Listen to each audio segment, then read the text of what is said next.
ગુજરાતના અગ્રીમ અખબારોમાં આપની કોઈ પણ પ્રકારની જાહેરાત આપવા માટે સંપર્ક કરો. જાહેરાત વ્યાજબી ભાવે પ્રસિદ્ધ કરી આપવામાં આવશે. શિનોરના ટિમ્બરવાથી બાણજ જતા વચ્ચે આવતી કેનાલમાં 25 વર્ષીય યુવકનું ડૂબી જતાં મોત નીપજવા પામ્યું.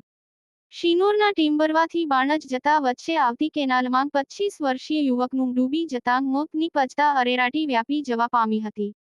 પ્રાપ્ત માહિતી અનુસાર અક્ષયભાઈ કાંતિભાઈ વાઘરી નામનો યુવાન કોઈ અગમ્ય કારણોસર કેનાલમાં ડૂબ્યાની જાણ કરજણ ફાયર વિભાગને થતાં ફાયર વિભાગની ટીમ તાત્કાલિક બોટ સહિત ઘટનાસ્થળે પહોંચી કેનાલમાં શોધખોળ આદરી હતી. શોધખોળ બાદ ભારે જહેમત બાદ વ્યક્તિનો મૃતદેહ બહાર કાઢી પોલીસને સોંપ્યો હતો. યાકુબ પટેલ, કરજણ.